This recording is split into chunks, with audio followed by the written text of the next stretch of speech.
प्रभु यीशु मसीह के पवित्र नाम में अब सबको जय मसीह की। परमेश्वर का धन्यवाद करता हूँ कि एक बार फिर उसने ये मौका दिया है कि हम उसकी आराधना, उसकी स्तुति, उसकी प्रशंसा करें। खुदा भला है, उसकी रहमतें बड़ी हैं। और मैं आपको आज यकीन के साथ कहना चाहता हूँ कि हमारा जो परमेश्वर है वो आज आपको बहुत आयत की बरकत देने वाला है, क्योंकि आज की जो टीचिंग ही ऐसी है कि बहुत सारे जो गहरे भेद है इसमें, जिसको कि आम आदमी समझ नहीं सकता है, आज उसको आप लोग समझेंगे। तो इसलिए आइए हम अपने सिर को झुकाएं, दुआ में जाएं और खुदा से मांगे कि खुदावंद हमें बुद्धि और समझ दें कि हम आज की इस टीचिंग को समझ सकें। अनुग्रह का स्वर्गीय परमेश्वर, तो धन्यवाद करता हूँ आज के सुंदर अवसर के लिए जो तूने आज हमें दिया है कि हम तेरी आराधना, तेरी स्तुति, तेरी प्रशंसा करें। तो भला परमेश्वर स्तुति के योग्य परमेश्वर है। सारा इज्जत और जलाल पिता परमेश्वर तेरे ही पवित्र नाम को मिले। प्रभु जी, हम इस बात को जानते हैं कि ये स्टडी काफ़ी कठिन है, बल्कि पिता परमेश्वर तेरे वचन में लिखा है कि तेरी आत्मा के द्वारा सब कुछ हो सकता है। तो इस वचनों को समझने के लिए हमें आपकी आत्मा चाहिए, और हम यकीन करते हैं कि जब तू हमारे दिलों में बातचीत करेगा तो हम तेरे वचनों को समझेंगे और इसको अपने जीवन में अप्लाई करेंगे। प्रभु जी, आज की इस चेतावनी को भी मैं तेरे हाथों में देता हूँ, जो चेतावनी आज हमें मिलने वाली है।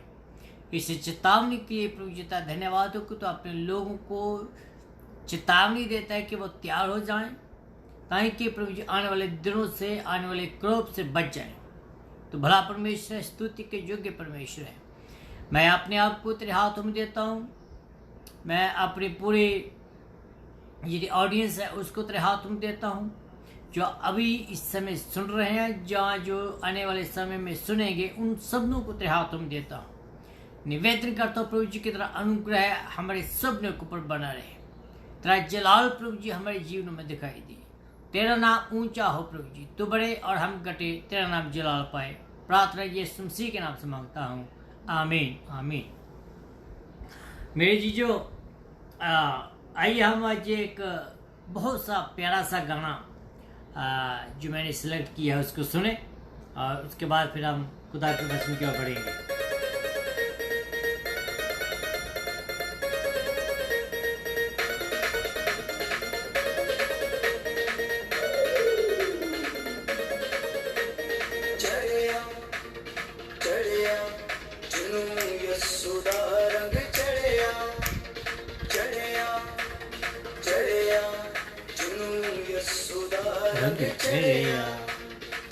हो गए सारे रोग दूर जिन्हें, हो गए सारे रोग दूर जिन्हें पलाय सुधा पड़या, चढ़िया चढ़िया जिन्हें ये सुधा रंग चढ़िया, चढ़िया चढ़िया जिन्हें ये सुधा रंग चढ़िया।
Chinu Jesuda Rang Charia. What a beautiful song. And I thank God for this brother who wrote this song and sang that song. Very beautiful song. So मेरे जी जो परमेश्वर का जो वचन है, आइए हम उसकी ओर बढ़ते हैं। परमेश्वर का जो वचन है आज हमें रेवलेशन की किताब उसका 17 अध्याय उसकी पहली जो 7 आयतें हैं उनमें से मिलेगा। जिन 7 स्वर्गदूतों के पास 7 कटोरे थे, उनमें से एक ने आकर मुझसे कहा, जहां आ, मैं तुझे उस बड़ी वेश्या के दंड को दिखाऊंगा जो बहुत से जल पर बैठी है, जिनके साथ पृथ्वी के राज्यों ने व्यभिचार किया और जिसने व्यभिचार की मुद्रा से पृथ्वी के रहने वाले को मतवाले किया। तब वह आत्मा में मुझे एक निर्जन प्रदेश में ले गया, जहां मैंने एक स्त्री को किरमजी रंग के एक पशु पर बैठे देखा और जो निंदा के नामों से बड़ा हुआ था, जिसके 7 सिर और 10 सींग थे। वह स्त्री बैंजनी और किरमजी रंग के वस्त्र पहने तथा सोने, बहुमूल्य रत्नों और मोतियों से सुसज्जित थी, और वह अपने हाथ में एक सोने का कटोरा लिए थी, और जो उसके व्यभिचार की अशुद्ध और घृणित वस्तुओं से बड़ा हुआ था। उसने उसके माथों पर एक नाम अर्थात एक वेद लिखा था, महान बाबुल, वेश्याओं और पृथ्वी की घृणित वस्तुओं की जननी। मैंने उस स्त्री को पवित्र लोगों के लहू और यीशु के साक्षियों के लहू से मतवाली देखा। उसे देखकर मैं अत्यंत चंकित हो गया। तब उस स्वर्गदूत ने मुझसे कहा, तू क्यों चंकित हुआ है?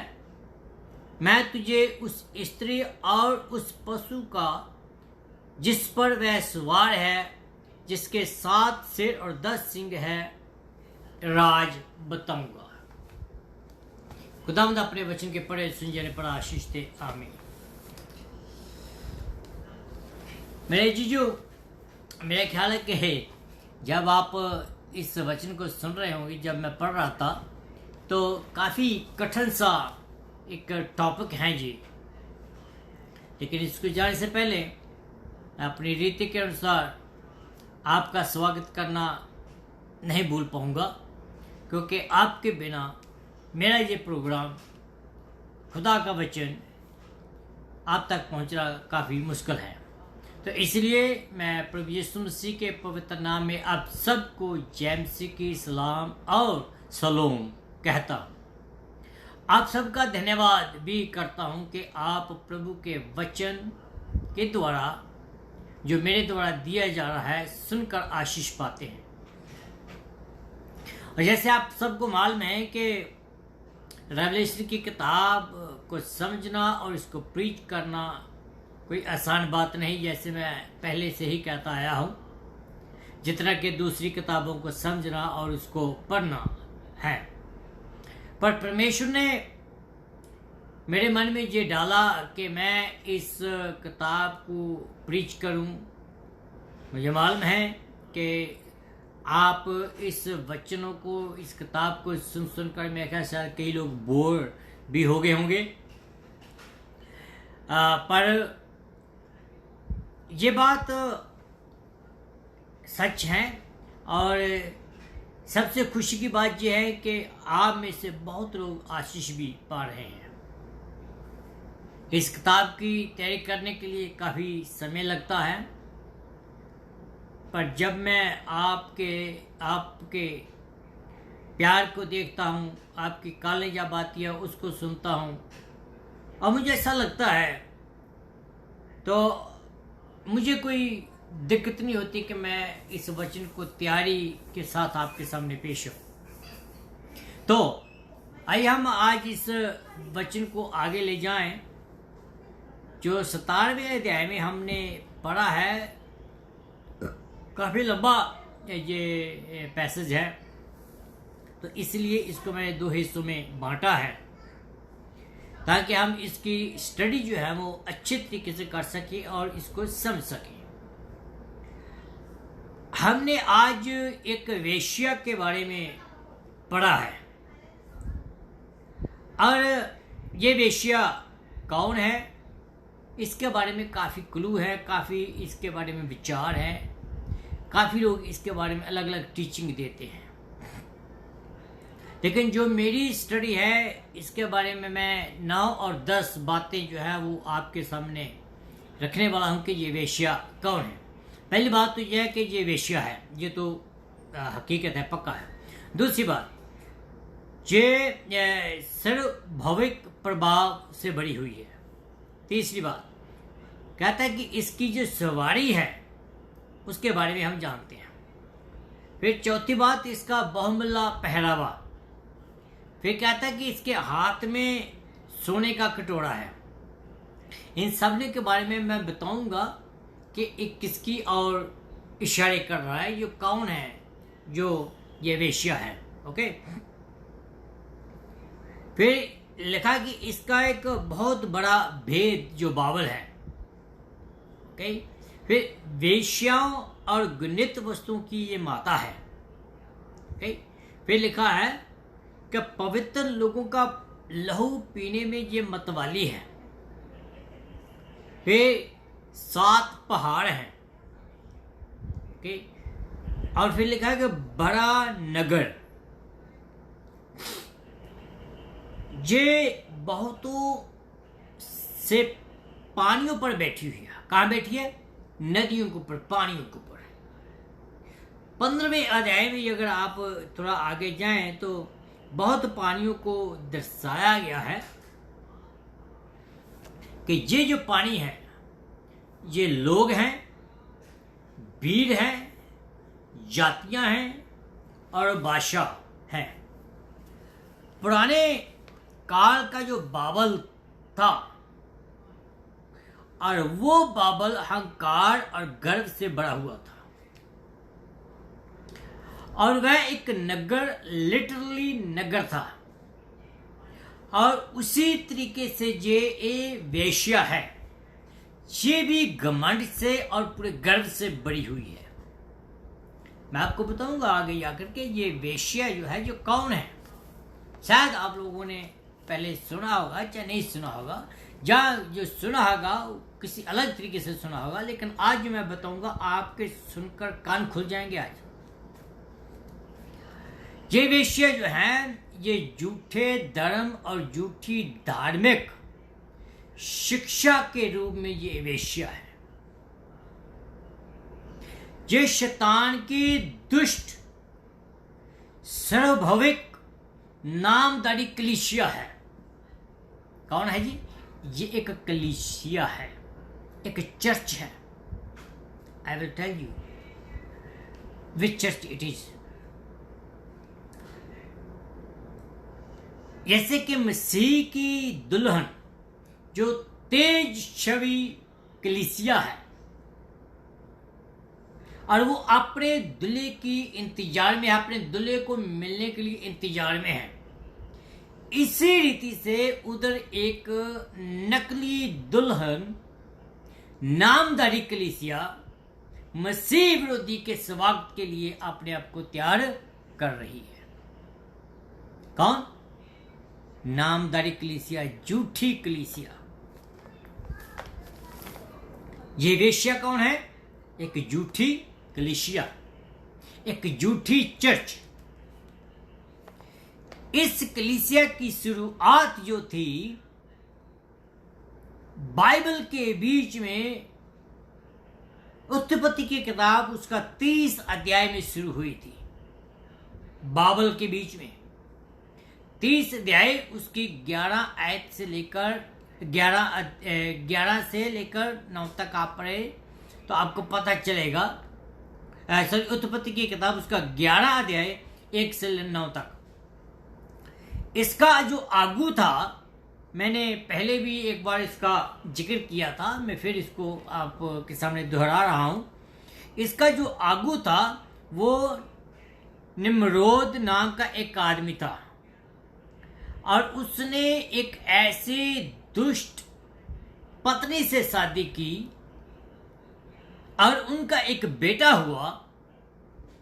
और उस लड़की जो उसने शादी की, उस लड़की का नाम था सेमरीमुस। और उनका एक बेटा हुआ, उस बेटे का नाम था तामुस। ओके, और इन दोनों ने अपने बेटे को प्रमोट करने में कोई कसर नहीं छोड़ी, और इसी प्रकार उसकी उपासना कहने लगे कि इसकी उपासना होनी चाहिए, इसकी आराधना होनी चाहिए, किसकी? तामुस की। और इसी तरीके से माँ और बेटे की जो आराधना शुरू होने लगी, उसकी पूजा शुरू होने लगी। फिर इनकी जो परंपरा है, जो बाबल के बीच में गई, बाबल के बाद वो फिन के बीच में पहुंची। वहां अस्तोस और तामुर के नाम जो है बढ़ने लगे। फिर इनकी जो प्रचलिता है वो पिरगमन के बीच में पहुंची, और वहां से इसी प्रकार वो मिस्र में पहुंची, और वहां भी वो माता और पुत्र के नाम से उसकी आराधना होने लगी। मिस्र के बीच में ईसा और हरूस, HORUS, हरूस, इनकी उपासना, इनकी पूजा होने लगी। फिर वे यूनान के बीच में ये पहुंचे। इनकी जो शिक्षा है वो यूनान के बीच में पहुंची। यूनान में एक जो देवता था इरोस, और एक देवी थी, उसका नाम था एप्रोटिटिस। ओके, और उसके बाद ये इनकी जो प्रचलता है, रोम के बीच में वीनस और कुपिड के नाम से इनकी उपासना होने लगी। फिर आगे चलकर रोम के बीच में जो मसीह मत था, वो बिना मन भराए वो इसकी जो आराधना के सिद्धांत थे अपने कलीसिया में अपनाने लगे। लेकिन ये जो कलीसिया थी, इस कलीसिया के बीच में माता मरियम और यीशु की उपासना होने लगी, पर यीशु को छोड़कर माता मरियम की उपासना ज्यादा शुरू होने लगी। तो तब से रोम के बीच में कैथोलिक जो ग्रुप है, वो माता मरियम की उपासना वहां से शुरू हुई, और इस तरीके से शुरू हुई। स्टार्ट कहाँ से हुई थी? बाबल में। और इस कलीसिया के बीच में जब लोग आने लगे, तो लोग इनकी जो आराधना थी इसको प्रमोट करने लगे, और इस बड़ी वेश्या, इसकी जो पदवी, स्थान, सामर्थ और अधिकार के कारण इसको ये कहा गया है। इसलिए वो प्राय देवताओं के पीछे जाकर मूर्ति पूजा उनकी होने लगी, करने लगे। उनके इस काम के कारण उनको व्यभिचार की संज्ञा दी गई। इनकी पूजा जो है, इनकी पूजा से एक व्यभिचार नाम का जो एक शब्द निकला, कि जो लोग इस कलीसिया के हिस्सेदार है, जो कलीसिया है जो नमरूद के द्वारा शुरू की गई थी, ये जो है दूसरी कौमों के साथ विचार करने लगी, दूसरी कौमों के पास अपनी टीचिंग को फैलाने लगी। इस रीति से ये जो वेश्या है, बाइबल में लिखा है कि ये वेश्या दूसरे राज्यों के साथ विचार करने लगी। इस रीति से इसको कहा गया है व्यभिचारण। संसार से दोस्ती करना भी एक व्यभिचार है। याकूब की पत्री उसका 4 अध्याय उसकी 4 आयत में आप देख सकते हैं इसके बारे में जो मैं आपको बता रहा हूं।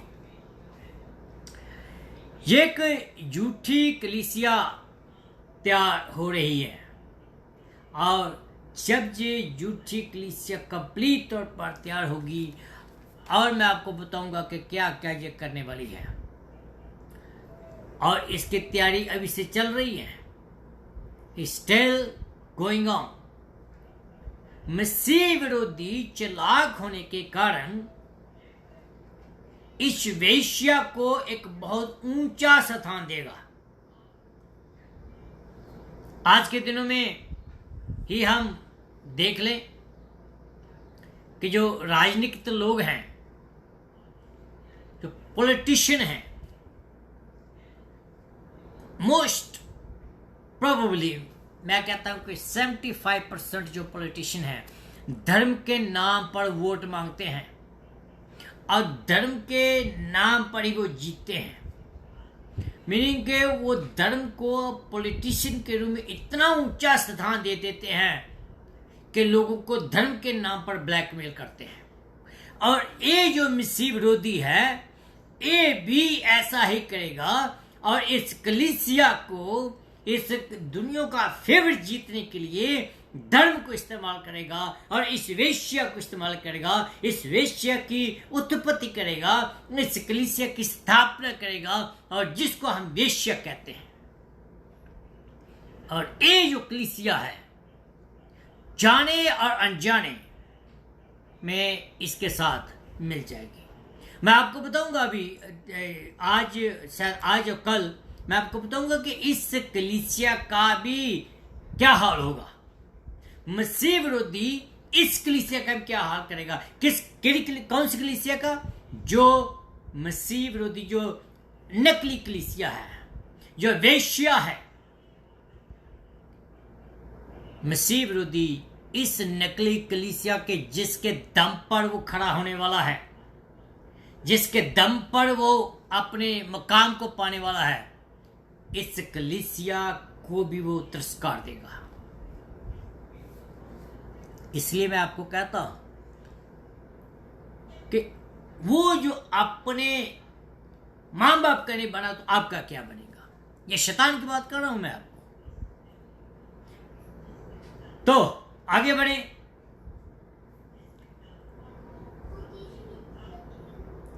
आज के जमाने में भी लोग जो है बड़ी बड़ी कलीसिया में जुड़ना चाहते हैं,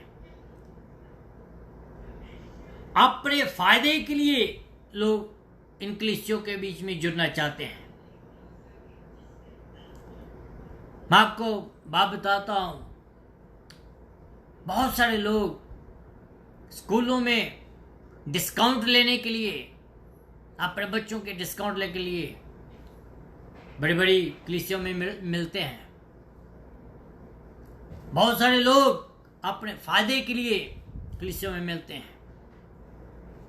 बहुत सारे लोग पॉलिटिशियन जो हैं वो इलेक्शन के दौरान चर्चों में जाते हैं, मंदिरों में जाते हैं, गुरुद्वारों में जाते हैं, मंदिरों में जाते हैं, पता नहीं कहां कहां जाते हैं अपना फेवर पाने के लिए। जब उनको उनकी मुकाम मिल जाता है तो इनकी ओर कोई देखता भी नहीं है। ये मैं दुनियावी बात कर रहा हूं कि अब ये सब कुछ हो रहा है तो जो मसीह विरोधी है इन पॉलिटिशियन से कहीं बढ़कर चालाक है वो, तो वो क्या हाल करेगा। वास्तव में मसीह कलीसिया जो है वो अपना अलग सा जीवन जीना चाहती है। मसीही जो कलीसिया जो सचमुच में वास्तव में मसीह के लहू के द्वारा दुई हुई कलीसिया है, वो दूर से पहचानी जाती है। वो किसी के दबाव में नहीं आती, किसके प्रभाव में नहीं आती, किसी के दबाव में आकर वो कोई फैसला नहीं लेती, बल्कि वो मसीह के वचनों के ऊपर स्थिर रहती है। और वो दुनिया को खुश नहीं करती है, लेकिन जो झूठी कलीसिया है वो संसार के साथ मिलती है और दुनिया को खुश करती है। मैंने कई ऐसे चर्चेस देखे हैं जो दुनिया को खुश ज्यादा करती हैं। हाँ भाई, दुनिया का फेवर लेने के लिए तू भी आ जा, तुझे एल्डर बना देंगे, तू भी आ जा, तुझे इस महकमे में डाल देंगे, तू भी आया, तुझे ये दे देंगे, तू भी आया, तुम्हें वो दे देंगे। लालच देती है। और जो बहुत सारी कलीसियां जो हैं आज भी अनजाने में धर्म की आड़ लेकर वो शैतान का काम कर रही है। धर्म के नाम पर वो शैतान को प्रमोट कर रही है। झूठी कलीसिया जो है उपाधियों का लालच देती है। झूठी कलीसिया जो पैसे का लालच देती है, लेकिन नाम वो मसीह का लेती है, मसीह के नाम को बदनाम करती हैं ऐसे। इसलिए लोग कहते हैं कि जो क्रिश्चियन है वो पैसे देते हैं, लेकिन वो क्रिश्चियन नहीं, वो झूठी कलीसिया जो शैतान तैयार कर रहा है। दैट्स कॉल्ड वैश्या।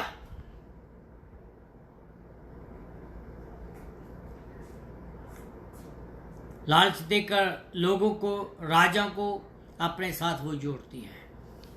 इसी प्रकार वह आत्मिक व्यभिचार की मुद्रा में मतवाली रहती है। इसी प्रकार वो व्यभिचार करती रहती है।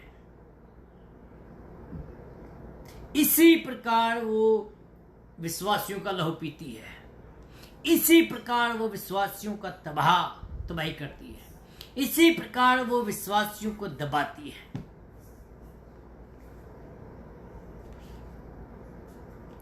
यदि वे परमेश्वर पिता और पुत्र का नाम लेते हैं तो उधर नामधारी जो कलीसिया है वो भी वेश्या के समान है। वो भी शैतान, झूठा नबी और उस पशु का नाम लेती है। जो 13वें अध्याय के बीच में हमने एक पशु को देखा था और उस पर जो सवार था उसका पहरावा मणियों, मूर्तियों की सजावट, उसके घमंड और उसका धन को दर्शाता है।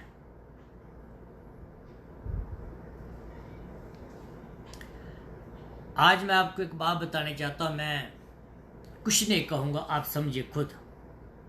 रोम के बीच में जो आज वेटिकन है और वो धन के कारण दुनिया में पूरी रीति से सम्मानित है। 11,000 कमरे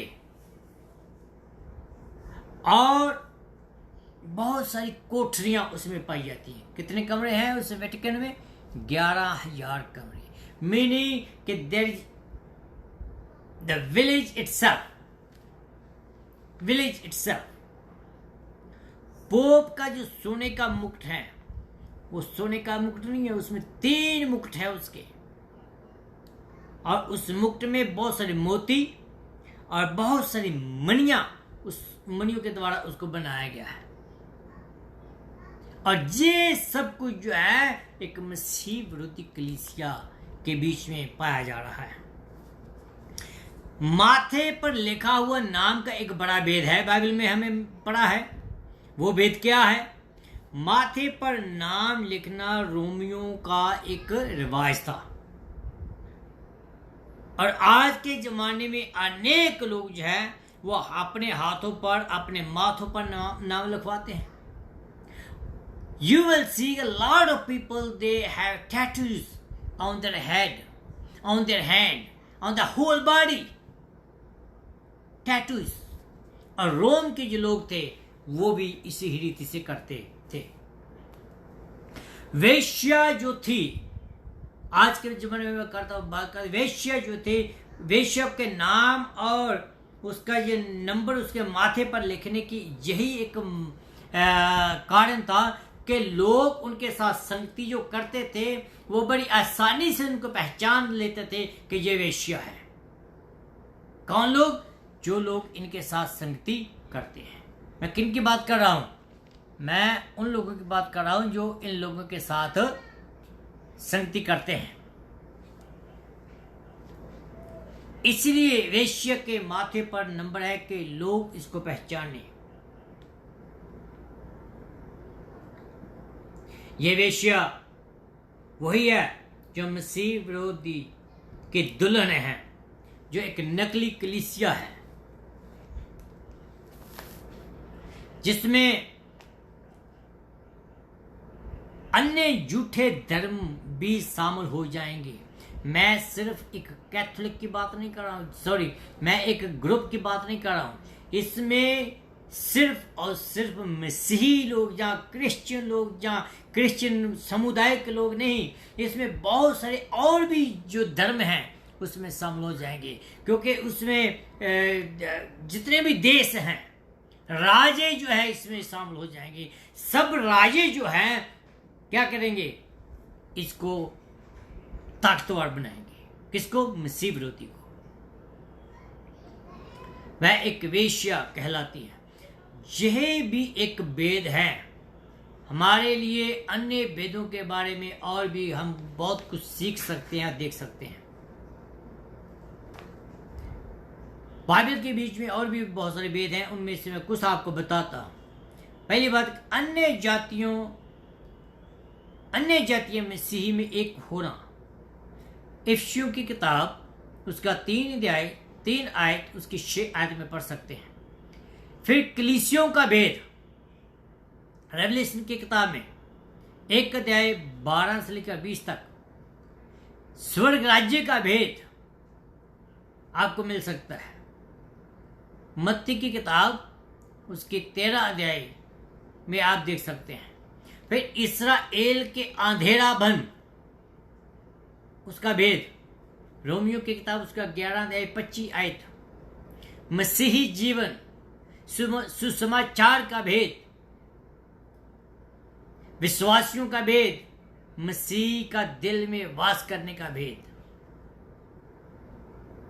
ये मैं अंतर बता रहा हूं कि जो असली कलीसिया होगी उनके जीवन में भी ये भेद हैं। इन भेदों को समझने के लिए आपको मसीह के पास जाना होगा।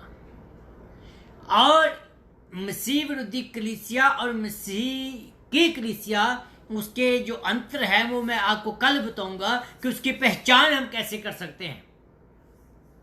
हाउ वी कैन रिकॉग्नाइज कि इट इज रियली खुदा की कलीसिया है जहां एक मसीह विरोधी कलीसिया है। फिर आगे जाके लिखा है महिमा मनेत्व, ब्याह का भेद, रूपांतर का भेद, समय की संपूर्णता का भेद, फिर शैतान संबंधी का भेद, अधर्म का भेद, फिर मसीह विरोधी की दुल्हन का भेद। मैंने आपको जैसे पहले कहा कि कल हम ज्यादा डिटेल में देखेंगे कि असली कलीसिया और नकली कलीसिया क्या है और उनमें अंतर क्या है। जहां जो चर्च की बात हो रही है ये बाइबल नहीं है। ये मैं ओरिजिनल बाइबल की बात नहीं कर रहा। ये कलीसिया जो है वो कलीसिया है जो बाइबल में स्थापित की हुई कलीसिया के सिद्धांतों को लेकर चलती है। जैसे मैंने पहले कहा ना शुरू में कि बाइबल के बीच में जो तमूस नाम का जो आदमी था उसकी उपासना किस रीति से धीरे धीरे पूरे वर्ल्ड में चली और उन्हीं के सिद्धांतों को लेकर चलती हुई ये कलीसिया है। और यही एक बाइबल की है और इसके बारे में बताया गया है कि जैसे कि परमेश्वर की निंदा करना ये इनके एक गुण है बाइबल की कलीसिया के। मसीह विरोधी कलीसिया के गुण ये हैं को परमेश्वर की निंदा। बाइबल में लिखा है कि उनके मुंह से निंदा बड़ी हुई है। मसीह के उल्ट चलना, उस पर विश्वास नहीं करना। पहले हमने देखा था कि मसीह जो कलीसिया है उसके भेद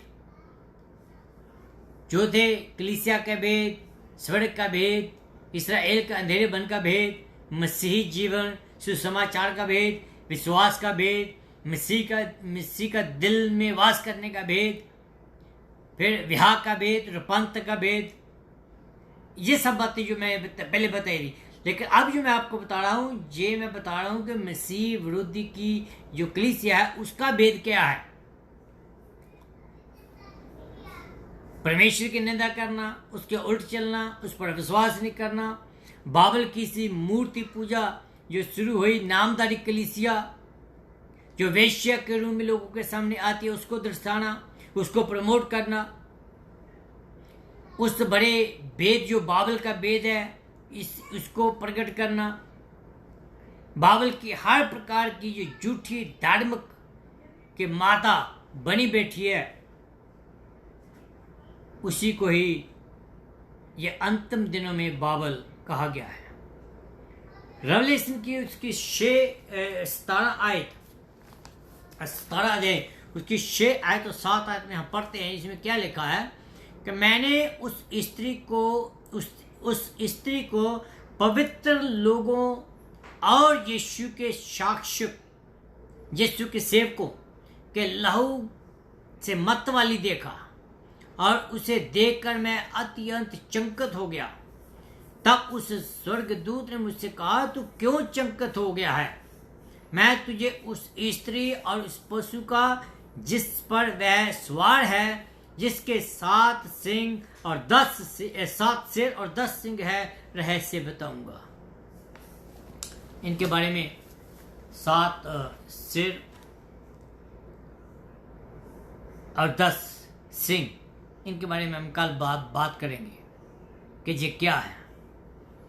लेकिन आज के लिए मैं ये बताना चाहता हूं कि आप अपने आप को जांचें, आप अपने आप को परखें कि क्या आप कौन सी कलीसिया से संबंधित रखते हैं। क्या आप मसीह विरोधी की जो कलीसिया उससे संबंधित रखते हैं, या सचमुच जो लहू, यीशु मसीह के लहू से धोई हुई कलीसिया है उससे संबंध रखते हैं। मैंने आपको कहा था पहले कि मसीह विरोधी कलीसिया भी वैसे ही काम कर देगी जैसे कि एक मसीह की जो कलीसिया है, मसीह के लहू से धोई हुई जो कलीसिया है, जैसे वो काम करती है। लेकिन उसमें थोड़ा सा ट्विस्ट लाती है वो, इसलिए कि लोग पहचान ना पाए। बाइबल में लिखा है ना कि जो भेड़िया है वो भेड़ के रूप में आता है। इसी रीति से ये जो भेड़िया मसीह विरोधी है, ये भेड़ के रूप में कलीसियों के बीच में आएगा और ये कलीसिया को अपनी ओर खींचेगा। और ये जो मसीह विरोधी एक पशु है, और ये पशु में इसके बारे में हम कल बात करेंगे कि ये जो पशु है, how he is going to promote himself, ये कैसे अपने आप को प्रमोट करेगा और कैसे कलीसिया को लात मारेगा और कैसे फिर कहेगा कि नहीं भाई मुझे किसी की जरूरत नहीं है, मुझे तो बस और बस मेरी उपासना करो। ये बात जो हम कल देखेंगे। लेकिन कल तक आप इस बात पर जब प्रार्थना में जोर दें, अपने आप को परखें कि आप कौन सी कलीसिया में हैं, कौन सी कलीसिया के हिस्सेदार हैं। उम्मीद करता हूँ कि खुदा आपको इन वचनों से आशीष दी होगी और आप आज रात को प्रार्थना में जाएंगे और परमेश्वर जो है, जो सच्चा परमेश्वर जो है, वो आपके ऊपर वो प्रकट करेगा, अपने आप को प्रकट करेगा, अपने आप को बताएगा कि आप कौन सी कलीसिया के हिस्सेदार हैं। आइए हम दुआ में जाएं। प्रभु जी तेरा धन्यवाद करते हैं आज इस सुंदर अवसर के लिए जो तूने हमें दिया है। हम तेरी आराधना और स्तुति करें क्योंकि तू भला परमेश्वर है, महिमा के योग्य परमेश्वर है, तू प्यार से बड़ा हुआ परमेश्वर है, तू शांति का शहजादा है, तू प्यार करने वाला खुदा है। अपने लोगों को बचाता है, अपने लोगों को दर्शन देता है, अपने लोगों को ज्ञान देता है ताकि तेरे लोग किसी झूठी मसीह के बहकलावे में ना आ जाएं। और तू प्रभु जी अपने लोगों के ऊपर अपने पवित्र दूतों को भेजता है ताकि तेरे लोगों की, तेरी कलीसिया की रक्षा करे और तेरे नाम को ऊंचा करे। तो भला परमेश्वर, स्तुति के योग्य परमेश्वर है।